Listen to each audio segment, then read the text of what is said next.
After Daniel's second arrest, everything accelerated. Federal investigators no longer treated him as a reckless son involved in family fraud.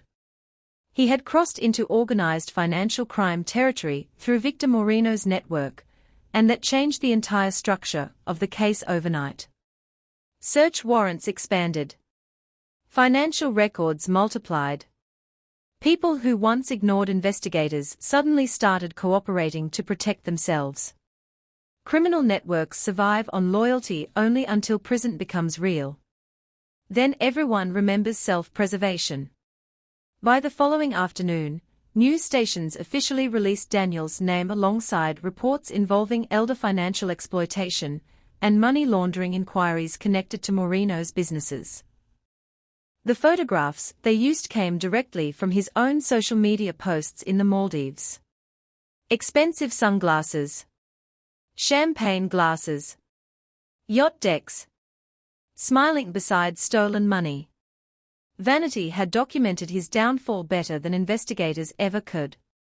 I remained inside the farmhouse most of that day while reporters gathered occasionally near the main road hoping for comments. Richard advised complete silence publicly. The more disciplined you remain, he said, the worse Daniel appears comparatively. He was correct. Every statement from Daniel's side only deepened the damage. Vanessa formally entered cooperation negotiations that evening. In exchange for reduced exposure, she surrendered passwords, financial histories, hidden communications, and recorded conversations she secretly kept during arguments with Daniel. Some people preserve memories. Vanessa preserved leverage. Carla reviewed portions of the material privately before warning me the contents were difficult to hear. She was right. One recording captured Daniel ranting drunkenly about how old people hoard wealth while younger generations suffocate. Another included him laughing with Victor about how easy it was manipulating grieving parents through emotional guilt. But the worst recording came last. Daniel's voice sounded cold and sober. Once the property transfers, we disappear completely. Dad won't have enough energy to fight by then. I turned the recording off halfway through. Richard studied me carefully across the kitchen table. You all right? No, I answered honestly. But I'm done expecting to be. Around sunset, Melissa Grant arrived personally at the farmhouse with 2 federal agents. The atmosphere changed immediately the moment they entered. This was no longer preliminary investigation discussion. It felt operational now. Melissa opened a thick folder and explained the situation directly. Victor Moreno was arrested this afternoon during coordinated raids involving financial crime divisions and federal authorities. Richard leaned forward slightly. Did he cooperate? Melissa gave a thin smile. Immediately. That answer told us everything. Men like Victor survive through calculated confidence until consequences threaten their freedom personally. Then principles vanish fast. Melissa continued. Moreno confirmed Daniel participated knowingly in lead financial concealment activity after the initial theft. My chest tightened hearing the confirmation spoken aloud. Not manipulated unknowingly. Not trapped accidentally. Participated knowingly. There's more, Melissa added carefully. Moreno claims Daniel discussed accelerating inheritance access months before the theft occurred. Accelerating, I repeated quietly. That's the word he used. She nodded once. Specifically regarding your retirement accounts, insurance structures, and property. Federal agents then presented recovered communications between Daniel and Victor. Reading them felt like examining messages written by a stranger wearing my son's face. Daniel discussed me clinically. Age, grief, isolation, emotional vulnerabilities. One message froze my blood entirely. If Dad gets suspicious later, we can probably push cognitive decline concerns. He planned psychological erasure alongside financial theft. The agents also confirmed something else.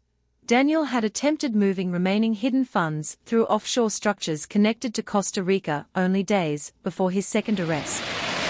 If successful, recovery would have become nearly impossible. Your emergency alert call likely prevented permanent loss, Melissa explained. I sat silently absorbing the reality that one decision may have saved everything remaining in my life. After the agents left, darkness settled heavily around the farmhouse. Thunderstorms moved across the fields outside while rain struck the windows in slow rhythmic waves. Richard stayed longer than usual that night, reviewing timelines and discussing possible outcomes. What happens now? I asked eventually. He folded his hands carefully. Best case scenario for Daniel involves negotiated pleas and reduced cooperation sentencing. Worst case scenario involves substantial incarceration. And what do you think he deserves? Richard paused before answering. Professionally. Significant accountability. Personally. Another pause.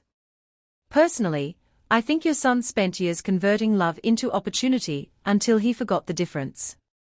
Around 10 o'clock, after Richard finally left, I walked upstairs to the old storage room Eleanor used for holiday decorations. I had avoided it since her death, because everything inside still carried traces of ordinary family life untouched by betrayal. Old school drawings. Family vacations. Birthday photographs. I found a cardboard box labeled Daniel Childhood and sat on the floor opening it slowly. Report cards. Soccer trophies. Handwritten Father's Day cards with crooked spelling from elementary school. One card read, "Dad, thank you for always protecting me." I stared at those words for a long time. Parents spend decades protecting children from consequences while teaching them morality simultaneously. Sometimes those goals eventually collide. Near midnight, my phone rang unexpectedly. County Detention Center. I almost declined the call immediately. Instead, I answered silently. Daniel's voice sounded hollow now. Not angry. Not confident. Empty. "Dad?" I said nothing. They moved me after the federal charges expanded. His breathing shook slightly. Victor's cooperating. Vanessa too. Everyone's saving themselves. That tends to happen when crimes collapse. Long silence followed. Then he asked quietly, "Did you ever stop loving me?" The question caught me off guard, because it was the first honest thing he had asked in weeks. Maybe months. "No," I answered finally. That's what made this possible. I heard him breathing unevenly through the line. I didn't plan for it to become this bad. You planned for me to lose my money, my property, and eventually my independence. I know. You forged my identity. I know. You treated my grief like weakness. Silence. Then finally, I know. For the first time since this nightmare began, Daniel sounded aware of himself without excuses protecting him. But awareness arriving after destruction changes nothing materially. Why? I asked quietly. Really, why? His answer came slowly. Because every time I looked at my life, I felt behind everyone else. I remained silent. People online looked successful. Friends looked successful. Vanessa kept comparing us to everyone. And every time I came here, his voice cracked slightly.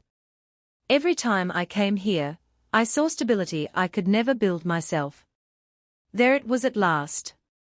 Not survival. Not desperation. Envy. He envied the decades of discipline required to build a secure life, because shortcuts always looked easier than sacrifice. You know the worst part, he whispered. At some point I stopped seeing you as my dad during all this. You became access. I closed my eyes hearing that sentence because brutal honesty sometimes hurts more than lies. And now,